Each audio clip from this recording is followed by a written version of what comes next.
दोस्तों, गुलाब जामुन एक ऐसी रेसिपी है जो हर किसी को बहुत पसंद होती है, लेकिन जब हम उसे घर में बनाते हैं तो सही से नहीं बनती, या फिर वो चपटी हो जाती है या फिर उसके अंदर गांठें रह जाती हैं। तो आज मैं आपको पूरी टिप्स के साथ अच्छे से बताऊंगी कि गुलाब जामुन आप घर में बहुत सॉफ्ट और स्पंजी कैसे बना सकते हैं। ये देखिए कितने अच्छे से ये सॉफ्ट और स्पंजी बन के तैयार हुए हैं। तो हेलो दोस्तों, बड़ों को प्रणाम, छोटों को खूब सारा प्यार देने के साथ ही साथ मैं अपनी इस रेसिपी की शुरुआत करती हूँ। तो इसके लिए देखिए मैंने घर में ही दूध जला के खोआ बनाया था। तो ये करीबन आधा किलो खोआ है। तो अगर आप मार्केट का भी खोआ ले रहे हैं तो ये ध्यान रखिएगा, खोआ आपका बहुत ज़्यादा सॉफ्ट होना चाहिए, बहुत सूखा खोआ आप मत लीजिएगा। तो ये देखिए घर का है तो एकदम बहुत ज़्यादा मुलायम खोआ था। तो इसे फिर भी मैंने हाथों से इस तरह से मसल लिया है। तो जितना खोआ को आप अच्छे से मसलेंगे उतना ये ज़्यादा सॉफ्ट होगा। तो इस तरह से मैंने देखिए मसल लिया था। मसल के मैंने साइड में रख दिया है। करीबन मैंने खोआ को 5 मिनट के आसपास मसला था। अब मैंने 150 ग्राम पनीर लिया है। तो पनीर भी मैंने घर में ही निकाला था। तो पनीर को आप कद्दूकस कर लीजिएगा। तो खोआ मैंने 500 ग्राम लिया है और पनीर जो है वो 150 ग्राम है। तो इस बात का आप ध्यान रखिएगा कि खोआ से बहुत ही कम मात्रा में आपको पनीर लेना है।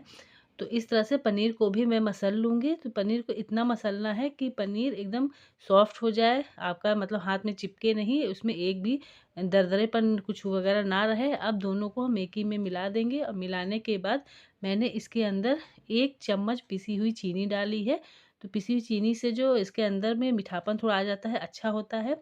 उसके बाद मैंने 2 से ढाई चम्मच मैदा डाला था और 2 चुटकी मैंने इसके अंदर मीठा वाला सोडा, जो खाने वाला सोडा आता है, वो डाला है। अब इन सबको डाल के हम अच्छे से खोआ में मिला लेंगे।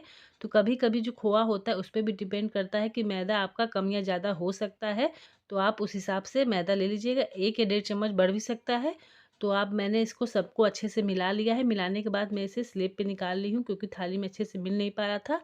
अब मैंने खोआ को 2 पार्ट में डिवाइड कर लिया है। अब इसे हमें मसलना है, इतने अच्छे से मसलना है कि जो हमारा खोआ है और पनीर है एकदम एक में मिल जाए, एकदम स्मूथ हो जाए और हाथों में चिपकना जो है वो बंद कर दे।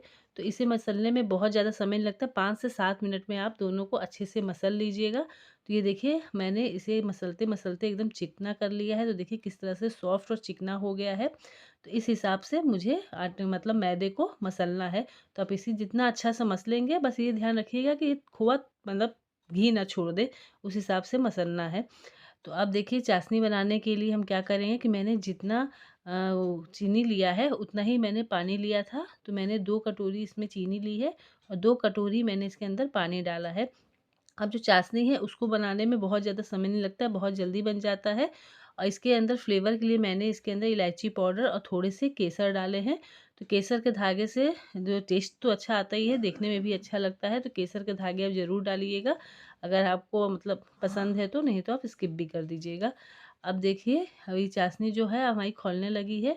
तो जब ये चाशनी खौलने लगे तो उसके बाद 3 से 4 मिनट और पकाना है। बहुत देर तक चाशनी को गाढ़ा नहीं करना है, बस ये चिपचिपी हो जाए इतनी ही हमें चाशनी को पकानी है। उसके बाद गैस को मैंने बंद कर दिया है और देखिए मैंने आटा रेस्ट होने के लिए रखा था। तो हमारा जो आटा है वो भी अच्छे से रेस्ट कर लिया था। अब देखिए मैंने हाथों में थोड़ा सा घी लगा लिया है, इससे जो आटा है वो हमारे हाथों में चिपकेगा नहीं। अब हमें एक बराबर छोटी छोटी लोइयाँ लेनी है और लोइयाँ को आप बनाते समय एक बार हाथों पे इस तरह से दबाते हुए मसलिएगा, उसके बाद इसे गोल कीजिएगा। तो इससे आपके रसगुल्ले जो है वो अंदर तक फूले फूले बनेंगे, गांठें अंदर नहीं पड़ेंगी। तो देखिए इस तरह से हमको एकदम चिकना गोल बना लेना है। तो सारी गोलियाँ मैंने इस तरह से बना ली। देखिए सारी गोलियाँ एकदम चिकनी है। लोई बनाते समय आप इस बात का ध्यान रखिएगा आपके कोई भी गोले में क्रैक्स वगैरह ना आए, इससे जो आपके रसगुल्ले हैं वो फट फट जाएंगे, अच्छे दिखने में अच्छे नहीं लगेंगे। अब इसको तलने के लिए सबसे पहले फ्लेम को आपको धीमा रखना है। फ्लेम इतना ही रखना है तेज़ कि आपके रसगुल्ले डालते हुए जले नहीं। बस जब जैसे मैंने छोटी छोटी गोली डाली थी और देखिए वो हल धीरे धीरे ऊपर आई थी, उस तरह से आपको आँच को रखना है। धीमे आँच पे आप इसको बनाइएगा, आँच को बहुत ज़्यादा तेज़ मत कीजिएगा। पहले धीमे आँच पे आप लोइया सब्जी गोलियाँ हैं वो डाल दीजिएगा और डालने के बाद हल्का हल्के हाथों से इसे चलाना है ताकि चारों तरफ ये अच्छे से बन सके। अब मैंने मीडियम आँच पे जब आपके अच्छे से जब नीचे से रसगुल्ले आपके ऊपर आ जाएंगे तब मीडियम आँच करके चारों तरफ से आप इस तरह से घुमाते हुए रसगुल्ले को बनाइएगा। और चाशनी में रसगुल्ला डालते समय आप इस बात का ध्यान रखिएगा कि चाशनी आपकी बहुत हार्ड गर्म नहीं होनी चाहिए, हल्की मीडियम गर्म होनी चाहिए। बहुत ज़्यादा हार्ड गर्म चाशनी होगी तो आपके रसगुल्ले जो है अंदर से गिट्ठे पड़ जाएंगे। तो इस बात का थोड़ा थोड़ा ध्यान रखिएगा, तो आपके रसगुल्ले बहुत ज़्यादा सॉफ्ट बनेंगे। और गर्मा गर्म रसगुल्ले आप ये चाशनी में डालिएगा, तो आप कलछी से किसी चीज़ से चाशनी उसके ऊपर डालते जाइएगा, क्योंकि गर्म रहेंगे तो चाशनी को बहुत जल्दी पी लेंगे। तो देखिए एक बैच मैंने निकाल दिया था, दूसरा बैच भी मैंने इसके अंदर डाला है और मीडियम आंच पे ही हमको इस तरह से घुमा घुमा के बनाना है। आप इस तरह से रसगुल्ले बनाएंगे तो आपके रसगुल्ले सच में बहुत ज़्यादा अच्छे बनेंगे। और मैंने इसे चाशनी में ओवरनाइट रखा था। सब कहते हैं कि 1 डेढ़ घंटा रखना चाहिए, लेकिन मैं 4 से 5 घंटे कम से कम चाशनी में डुबो के रखती हूँ। और सुबह देखिए मॉर्निंग में रसगुल्ले कितने ज़्यादा फूले फूले बन के तैयार हुए हैं। तो रेसिपी पसंद आए तो शेयर कीजिएगा। धन्यवाद।